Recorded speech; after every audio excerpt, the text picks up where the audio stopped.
In 1978, soldiers came across the Wilcox Mop Swamp Wolfman. Let's get to the video, shall we? It was April of 1978. I was 21, serving with the Massachusetts Army National Guard, Bravo Company, 2nd Battalion.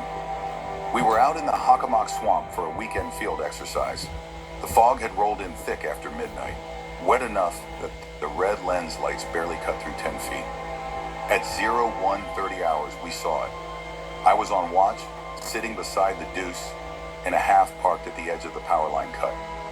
Corporal Reeves was checking the trip flare wire. That's when we both heard the sound, 2 taps, sharp and even, like knuckles on metal. Tap, tap. I counted my breath. 10 slow draws through the nose. Then it came again, closer. The air smelled like sweet rot, iron and swamp gas mixed. Reeves raised his flashlight. The beam caught movement at the tree line, a shape standing upright where no man should be. Long arms, wet hair hanging, eyes reflecting red. That's when I first saw the Wolfman of Hockomock Swamp. I still remember how it looked at me. Not afraid, not curious, just aware. That night was the start of something we could never fully explain. Before we start the video, hit the subscribe button to support the channel. It only takes a second. Thank you. We had been assigned to the swamp for a 3-day field exercise. It was routine training, small unit patrols, radio drills, perimeter setup, and nightland navigation. Nothing special. Just another wet weekend in Massachusetts. Our company commander, Captain Mullins, had picked the area because it forced us to work through thick terrain. The Hockomock was known for that. Mud up to the knees and long stretches of standing water that never drained. It tested discipline. You learned to move slow and steady. Every step mattered. We set up our operations base near a dry rise north of the power line cut. The map grid was logged on acetate, coordinates 894 by 321. The power lines ran straight east to west, giving us a visual line for navigation. The swamps pressed in from all sides. The sound of frogs carried all night. We had 2 deuce-and-a-half trucks, 1 M151 Jeep, and our standard gear. PRC 77 radios, blank fire adapters, trip flares, and M16 rifles. The radio check came back clean on all frequencies. Signal was solid, even in the low ground. That would stay true for the whole exercise. The first night was meant to be a rehearsal. No live fire.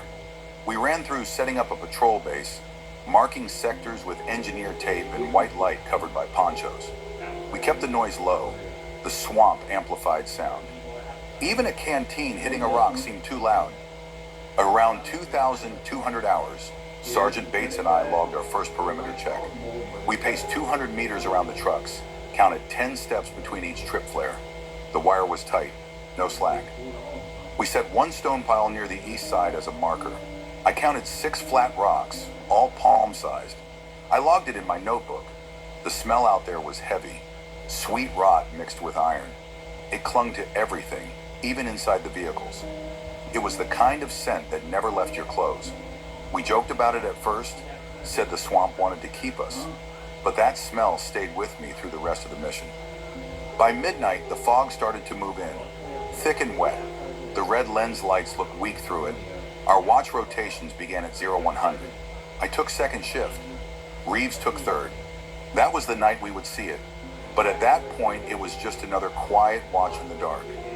I remember sitting by the truck, checking bearings with my compass. Every 5 minutes, I'd glance at the power line poles to mark alignment. My pace beads hung on my wrist. I'd reset them each hour, counting steps and breaths. It kept me focused, kept time moving. That was when I first noticed the tapping. 2 sharp taps from somewhere near the waterline. Tap, tap. I thought it was one of the other squads moving through, but the sound didn't carry like boots or gear. It was rhythm without motion. The same sound that would come back again later, much closer. At 01:30 hours, Reeves spotted movement. The rest of that moment is already in my memory, locked in the hook. But the background of how we got there, that was our mistake. We treated the swamp like training ground. It was something else entirely. We had solid radio contact, working gear, clean comms, and a clear perimeter. Nothing failed. Everything was recorded by the book. Yet something was already moving through the fog that didn't belong to any of us. The morning after, the first light showed our truck door streaked with mud lines higher than a man's reach. No footprints, no drag marks, just vertical streaks like claws dragged through wet soil. I photographed it with my Kodak Instamatic. The frame came out blurred from moisture, but you can still see 5 parallel lines. That was the first proof we logged. I marked it in the record. Mud marks, east vehicle door, height estimated 2 meters. It was small then. We didn't see the pattern yet. By noon we would. By morning the fog had burned off, but the ground stayed soaked. The trucks looked like they had slept in the river. Reeves was quiet. He kept checking the mud streaks on the door, like they would fade if he stared long enough. Captain Mullins walked the line at 0700 hours. He wanted to review our perimeter and test our response time. We ran through contact drills, checked sectors, adjusted spacing. Everything looked fine on paper. The marks on the door went into the report as animal traces, likely raccoon or bear. But no one said a bear could reach that high without standing upright. Our orders for the day were simple. Conduct day patrols within 1 kilometer radius, log bearings, and report terrain data. I carried my notebook and compass, took a team of 4 men east along the power line. The others spread north and west. We kept the pace steady, 10 steps per breath count, adjusting every 50 meters to stay on line. The swamp was quiet that day. No birds, no frogs, just the sound of our boots pulling free from the mud. Tap, tap. The rhythm came again, faint and far behind. I stopped counting. The men looked back, but there was nothing visible through the trees. We found animal prints near a shallow pool, wide spacing, deep pressure, heel marks wrong for any known track. We took a photo with scale. The print measured 14 inches long. Sergeant Bates said it could be a dog, but no dog walked upright. We marked the site on the map, grid 897 by 325. I drew a circle, labeled it odd print, unknown. The data sheet went into the logbook. That was our second proof. We returned to base by 1500 hours. The trucks sat where we left them. The stone pile was still intact, 6 rocks in the same pattern, trip flare wires tight. Nothing seemed moved. But when Reeves opened the tailgate to check supplies, the crate of MRES was wet on the inside. Wrappers torn in half, not chewed. Torn like pulled apart by hands. He looked at me, waiting for an explanation. I had none. We took samples, sealed 1 wrapper in a plastic bag, labeled it with time and coordinates. I noted the smell. Same as before, sweet rot and iron. Stronger now, clinging to the metal. At dusk, we set new watch rotations. 4 men on, 4 off. Each rotation lasted 2 hours. I logged mine at 2200 hours, second shift again. My pace beads hung ready. The night stayed clear for a while. The fog came back around midnight, thin at first, then heavy enough that flashlights only made white walls. The tapping returned. 2 sharp sounds on metal, about every 5 minutes. Reeves radioed from his post, asked if we heard it too. I answered yes. The tone in his voice said he already knew we did. The sound was moving between positions. Same rhythm, same distance each time. At 11:15 hours, the west trip flare went off. A bright white flash lit the trees. We took positions. Nothing followed. No movement. Just the slow hiss of the flare burning out and the swamp going quiet again. We checked the line. The wire was still tight. The cotter pin was still in place. But the flare housing was gone. No sign of it. Just the bracket bent open. I noted it in the log. That was our third piece of proof. Captain Mullins decided we would extend patrols at first light to locate the missing flare casing. He didn't believe in stories. He wanted evidence, and by then, so did I. We secured the line again. The air had that same heavy scent, sweet rot and iron, thick enough that it felt like breathing through metal. The sound had stopped, but I could still feel its rhythm in my head. 2 taps, pause, 2 taps. I sat by the truck till my shift ended, counting steps in my mind to keep focus. 10 steps, breathe, 10 more. By 0300 hours, the swamp went silent again, and I wrote a single line in my notebook before turning in. Unknown movement active near west line. Sound and scent patterns repeat. That line would become the first real clue that what we were dealing with wasn't a wild animal or a prank. It was something tracking us. At first light, we split into two patrols. Reeves led the western team to follow the trip flare line. I took 3 men east toward the power line cut. The goal was to find the missing flare casing and check for movement trails. The fog stayed low, hugging the reeds and water pools. The air smelled the same as before, that mix of sweet rot and iron. We walked slow, 1 meter spacing, rifles down, safeties on. The sound of the swamp felt thick, like the world had turned down the volume. I counted every step in my head. 10 steps, breathe, mark the bearing. My compass showed 180 degrees south. At 200 meters, we found drag marks through the mud. Not deep, just lines like something heavy had been pulled. The path curved in a half circle and stopped at a tree line. Reeves's team radioed at the same time. They had found the missing flare casing near a creek bed, bent and burned, but not detonated. That meant someone or something had removed it before it went off. We logged both findings on the map, grid 8-9, 2x3, 2-4. I took another photo. The casing lay half buried, blackened, with claw-like dents near the rim. I bagged it and sealed it. That was our 4th piece of proof. Captain Mullins kept the radio traffic clean and calm. He ordered all teams to regroup by 1200 hours. The rest of the morning we searched for prints. We found none, just displaced mud and 1 broken branch at shoulder height. It looked fresh, sap still wet. By the time we returned, the fog had started to thicken again. The stone pile at base was still there, all 6 rocks in place. The trucks hadn't moved. We checked the trip flare wires again. The west side was slightly loose. Not broken, not tripped, just slack. We reset it. Lunch was cold rations. Everyone stayed quiet. The talk from the night before hung over us, but no one wanted to admit it. I kept replaying the tap sound in my head. The rhythm had a distance, like measured steps. Always 2, never 1 or 3. That afternoon, I walked out with Sergeant Bates to recheck the east line. We took a radio, 1 canteen each, and a single flare.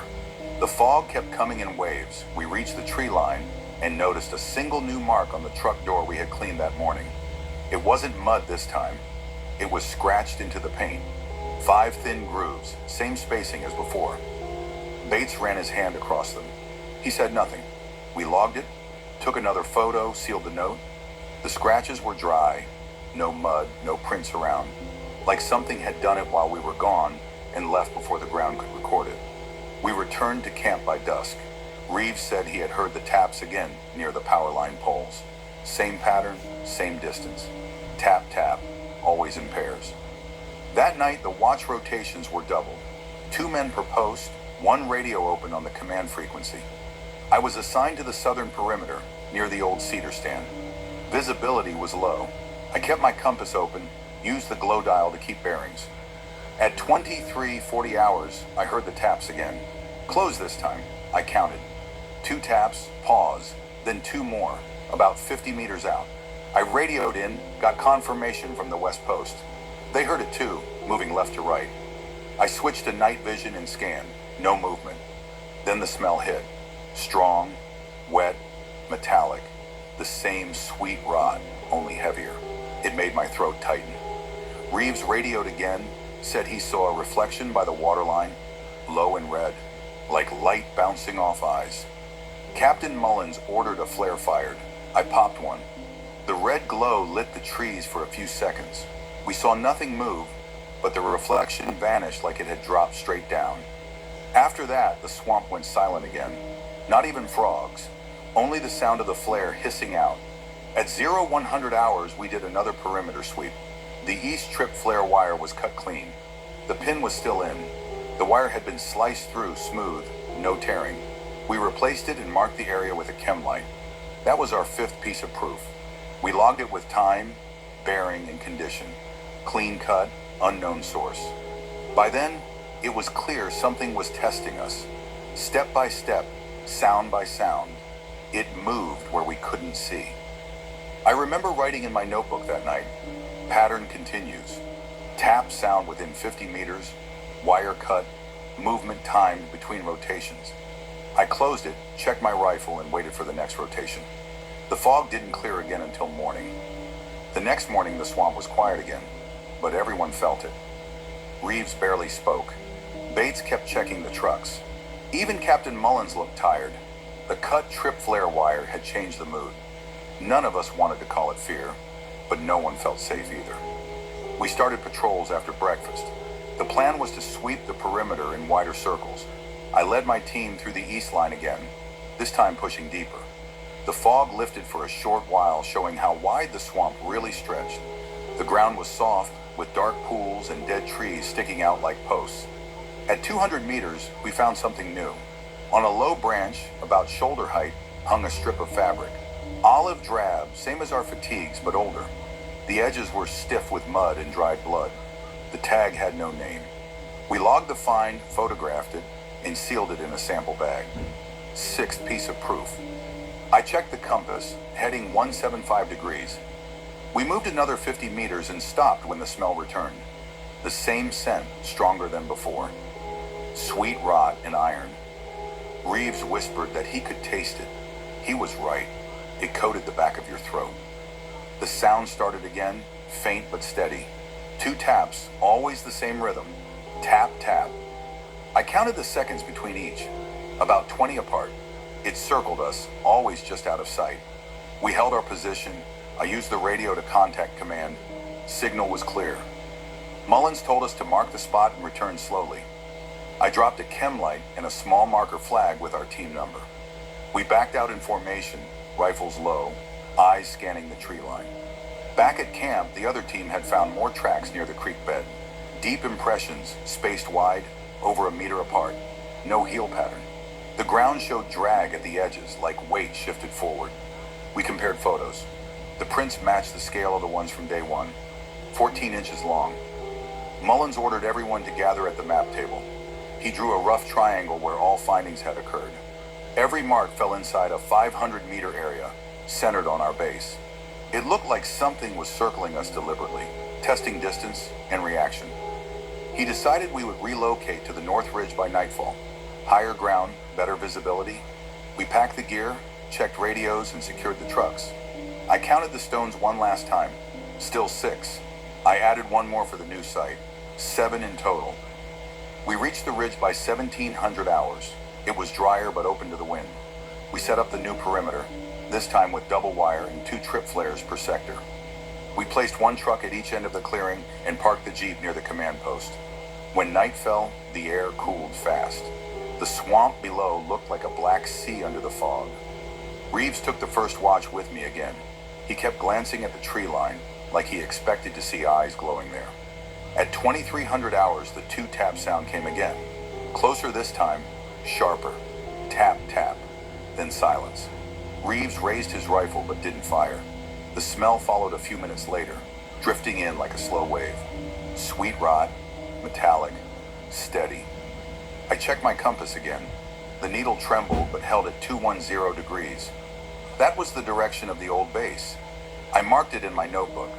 We stayed awake until 0300 hours. No more sounds. But at dawn, when the fog thinned, we saw new scratches on the hood of the Jeep. 5 deep grooves, spaced the same as before. The surface around them was clean, no mud, no prints. We logged it as 7th proof. I photographed the hood beside my compass for scale. The scratches measured nearly 8 inches across. Captain Mullins said we would hold position until command radioed back. He didn't say it out loud, but I could tell he knew this wasn't a simple exercise anymore. By then, we had stopped joking about animals or locals. Whatever it was following our pattern, watching when we changed position, marking when we rested. The smell and the tapping were always the warnings. That afternoon, we would find one more sign, something that confirmed we were being tracked. A footprint pressed into the mud, still wet, toes splayed, heel narrow, longer than my forearm. We measured it with tape. 14 inches again, same depth, same pressure. The men went quiet. Reeves looked pale. We all knew what it meant. Whatever was in the swamp wasn't passing through. It was staying with us. That was the day Captain Mullins changed the plan. He told us we would prepare for a night ambush along the power line cut. No blanks this time. He wanted real answers. I noted the time, 1700 hours. The fog was starting to roll back in. By the third night, we were no longer training, we were hunting. Captain Mullins briefed us after sunset. The plan was simple. 2 fire teams would take position along the power line cut. Each would cover 100 meters of open ground. We would stay quiet, use night vision, and wait for movement. No blanks this time. The rifles were loaded with live rounds from the reserve crate. I remember the air that night. Cold, wet, still carrying that same sweet rot and iron scent. It hung on everything. The fog was thinner but steady, low enough to crawl through the grass. Reeves was with me again. He volunteered, though he didn't have to. We took the northern edge of the power line. Bates led the southern team. We spaced 20 meters apart, prone behind a low ridge of brush. The moon was half full, enough light to see silhouettes. At 2300 hours, the sound began. 2 taps. Pause. 2 more. The same rhythm as always. I timed it in my head. 20 seconds between sets. Reeves checked his watch. It matched. The sound came from the tree line about 70 meters ahead. We stayed still. My breath matched my count. 10 slow draws, 10 releases. The smell grew stronger again. Sweet rot mixed with something else like wet fur. The kind of scent that tells you an animal is close, but heavier. At 0015 hours, Bates radioed. His team found something near their side. One of the MRE crates we had secured in the truck was lying open in the grass. The wire seal had been removed cleanly, not cut. The plastic bags inside were torn, not bitten. The markings on the crate were scratched out. I could hear Bates breathing through the radio. He said, "No prints, just this smell." Mullins ordered both teams to hold position. We weren't to engage unless there was movement. The radio went silent again. Reeves leaned close and whispered, "It knows where we move." I didn't answer. He was right. Every time we shifted ground, it adjusted. Every time we reset lines, it tested them. At 0100 hours, I saw something through the fog. A shape moving low, then upright. Shoulders broad, head tilted forward. The moonlight caught wet hair along its back. It stopped at the power line post and tapped twice against the metal base. Tap, tap. It stood there for a few seconds, tall and motionless. The eyes reflected red again, same as the first night. Reeves lifted his rifle, finger on the trigger. I shook my head. Mullins wanted proof, not panic. I raised my camera instead. The old Kodak clicked once, the flash barely cutting through the mist. The shape turned toward us like it heard it. Then it moved away without sound, fast and smooth, disappearing into the dark. I checked the photo later. Only fog and the faint outline of the post. Nothing clear, but I logged it anyway. 8th piece of proof. After that, we stayed on the line for another hour. No sound, no movement. The fog thickened again. By 0300 hours, Mullins ordered withdrawal back to the ridge. We packed slow and silent. Reeves kept glancing behind us. I kept my compass in hand, bearing 275 back to camp. Every 20 steps, I checked the rear. The smell followed us for nearly the entire walk, fading only when the ridge came into view. At camp, we unloaded our rifles and logged the live rounds used. None fired. Mullins wrote a short entry in the report. Unconfirmed visual, unidentified bipedal movement, no contact. We sat around the map, quiet. Reeves broke the silence first. "It's marking us," he said. Mullins didn't reply. He just stared at the grid where every encounter had happened. The power line cut, the swamp pools, and now the ridge, all connected by one pattern. It wasn't random, it was deliberate. And we still had one night left in the exercise. The next morning, the fog held low over the ridge. The swamp below looked quiet again. Too quiet. Reeves and I hadn't slept. Neither had most of the men. The photo from the night before showed nothing useful, just haze in the shape of the power line post. But we knew what we had seen.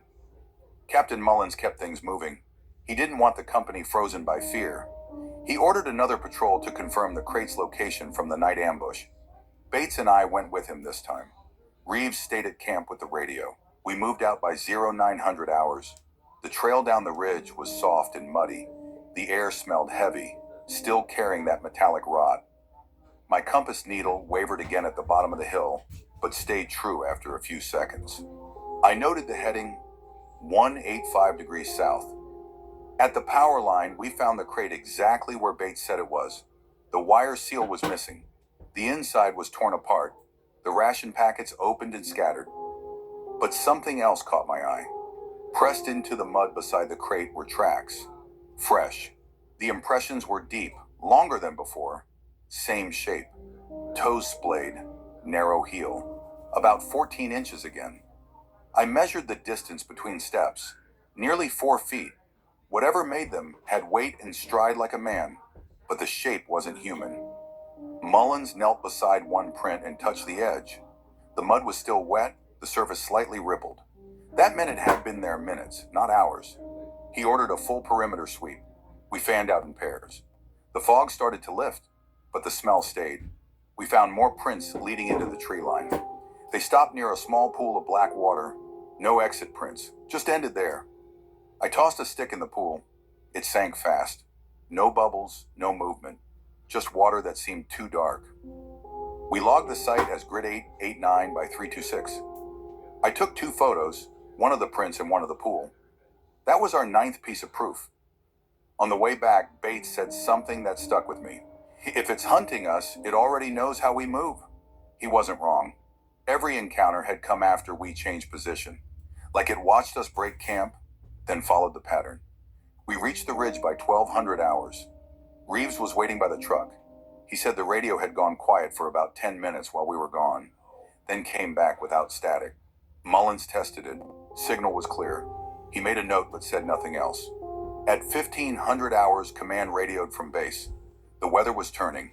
We were to hold position for one more night, then extract at first light. That last night would be the longest one I've ever lived. Before sunset, we did another full perimeter check. Every flare wire was tight, every trip point confirmed. I counted the stone pile again. 7 rocks, same as before. None moved. The air cooled fast. The swamp below turned gray under the setting sun. I could hear insects again for the first time in days. Then the wind shifted and the smell returned. It came stronger this time, spreading through camp like a signal. Reeves noticed it first, looked up from his post and pointed toward the tree line. There, just at the edge of the fog, something moved. Tall, silent, watching. We saw the shape only for a second, but it was enough. The shoulders, the height, the dark fur clinging to wet skin. It didn't charge. It didn't hide. It just stood there. Then 2 sharp taps echoed across the ridge. Tap, tap. Everyone froze. Mullins raised his rifle but didn't fire. The shape stepped back into the fog and was gone. He ordered the lights cut and all men on alert. We sat through the next hours waiting for it to return. The tapping never came again, but none of us slept. When dawn came, the fog still clung to the trees. Reeves was pale, staring out toward the swamp. He said quietly, "It knows the sound scares us." He was right. That rhythm, 2 taps, had turned into a kind of signal. Each time we heard it, something changed. That morning we packed for extraction. We thought it was over, but the swamp wasn't done with us yet. We started breaking down camp before sunrise. The air was still and cold. The fog sat low over the swamp, thin but heavy enough to blur shapes beyond 20 meters. Reeves handled the last radio check while Bates supervised the loading of gear. Captain Mullins walked the perimeter one last time. The plan was simple. Move out in convoy formation by 0700 hours. 2 trucks, 1 Jeep, same route we came in. I was in the lead truck with Reeves and our driver, Specialist Carter. The second truck carried Bates in the supply load. The Jeep stayed behind us as rear guard. By 0640 hours, we were ready to move. Engines started slow in the damp air. The smell of diesel mixed with that sweet rot again, faint but there. Reeves looked at me and said nothing. We both felt it. We rolled down the ridge and onto the dirt trail that cut through the swamp. The power lines came into view to our left.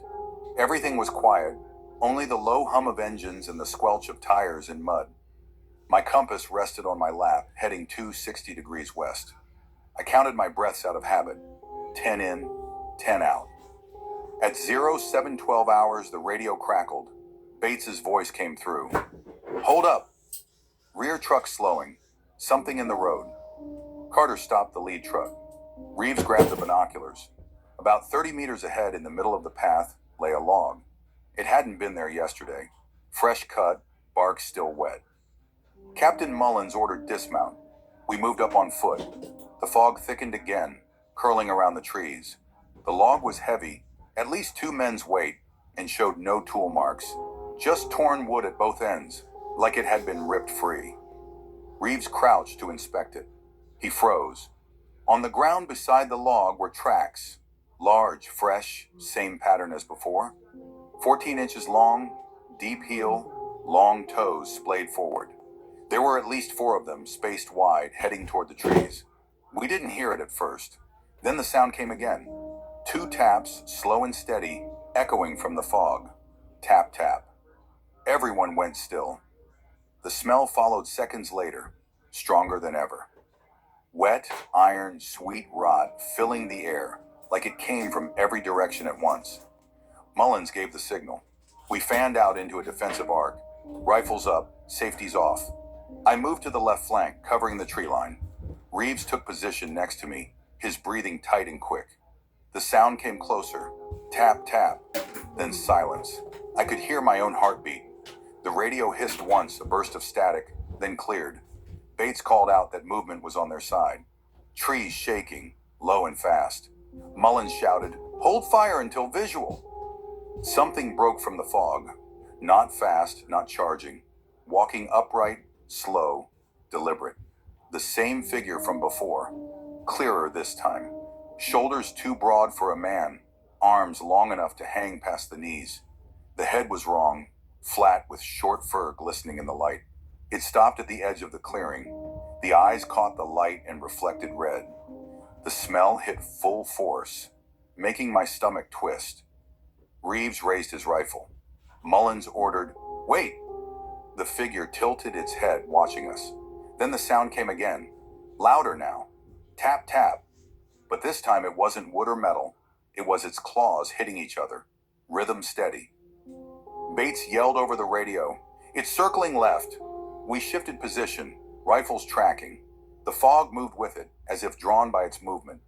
Then came the sound of metal, something striking the truck's door. I turned in time to see the rear truck rock sideways. Carter cursed and ran back. We heard a sharp impact, then a short cry. Reeves and I sprinted after him.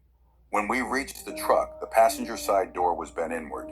A deep dent, 5 claw marks running down the panel. Carter knelt beside it, pale. On the ground near the tire, blood mixed with mud. Not much, but enough to see. Bates's voice came through, tight and quick. "Contact right side. Movement at 2 o'clock. Mullins ordered a flare. I fired one. The red light rose, hung for a few seconds, then burst. For that brief moment, the whole swamp was visible. The figure was there, 20 meters out, standing half in fog, half in light. Tall, still, with its head turned toward us. Reeves fired once. The shot cracked through the air. The figure moved fast, not away but sideways, into the trees. The flare burned out, and darkness swallowed the trail again. Radio reports came in from both sides. No one else saw it move, but everyone heard it. 2 taps again, fading into the distance. Tap, tap. We secured the area and checked the damage. The claw marks were deep, metal torn like thin sheet. The blood on the ground was real. We collected a sample with gauze and sealed it. That was our 10th piece of proof. Mullins called for medical check. Private Harris had a cut on his arm from the truck door. Nothing serious, but it confirmed the contact was real. We pulled back to regroup, keeping the trucks close and weapons ready. Reeves looked shaken. He said in a low voice, "It didn't run. It wanted us to see." He was right. It hadn't attacked to kill. It had tested us again, up close. We waited in position, engines running, watching the fog close back in. The sound had stopped, but the smell still hung in the air, thick and heavy. That silence felt worse than the noise. It meant we were in its space now, and it was waiting for us to move first. The fog thickened fast after the flare went out. The light had scattered across the swamp, leaving our eyes blind for a minute. Reeves stayed beside me, scanning the tree line. The trucks idled low, engines humming like a warning. No one spoke. Captain Mullins made the call to push forward. We would move through the power line cut until we reached the paved road, less than 2 kilometers ahead. He ordered rifles up, safeties off, trucks rolling slow with men walking on each flank. I moved with Reeves on the left side of the lead truck. The air was heavy, that same metallic rot pressing in from every direction. Each breath felt thicker, harder to take. The fog shifted in waves, curling between trees. I kept count. 10 steps, pause, breathe, 10 more. The compass needle trembled again, but stayed steady on 255 degrees. Every time I checked it, I felt the same pull in my gut, like we were walking through something alive. At 0745 hours, the sound came back. Tap, tap. Ahead of us this time, close enough that we could hear it echo off the power line poles. Then again, to the right. Tap, tap. Mullins gave the signal to halt. The engines cut. The swamp went still. I could hear my own heartbeat. Reeves whispered, "It's on both sides." The smell came stronger than before, not faint this time, thick and sour, like blood and wet metal. I heard a short clatter behind us. Bates shouted over the radio, "Movement near the second truck." I turned just as the rear truck rocked again. The right side mirror snapped off, flew into the mud. The next second, something struck the front tire. A deep puncture sound, followed by the hiss of air escaping. Carter started the engine, but the truck leaned hard to the right. The rear tire was gone. The claw marks on the rubber looked the same as before, 5 deep slashes, clean through. Mullins ordered everyone into a tight defensive circle around the vehicles. Reeves dropped beside me, rifle aimed into the fog. The tapping sound moved again, circling fast now. Same rhythm, 2 beats at a time. We stayed that way for almost 10 minutes. No visual, only the sound moving around us in a slow, perfect ring. Then it stopped. Out of the fog, from the north side, came a low growl. It wasn't loud, but it carried far, deep and rough, like something dragging air through its throat. Then we saw it again. It stepped out near the power line pole, 20 meters away, upright, broad chest, long arms, dark fur slick with water. The head was shaped wrong, muzzle short, ears flat. The eyes caught the weak light again, red and steady. Mullins whispered, "Hold!" The creature tilted its head like it was listening. Then it raised one hand and tapped the pole twice. Tap, tap.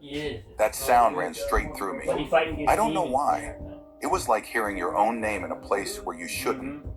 Reeves fired first. 2 shots, both hit. The figure staggered, then turned and bolted toward the trees. Mullins shouted, "Fire team 2, cover right." Bates's team opened up, short controlled bursts. The fog lit with muzzle flashes. I saw the shape move between trees, fast and low, impossible to track. Then Reeves went down. Not from a bullet. Something hit him from behind, a blur from the fog. He fell forward, rifle skidding away. I dropped beside him. His leg was torn open above the knee, deep and ragged. I yelled for a medic. Bates and Carter dragged him behind the truck while I covered. The radio stayed clean,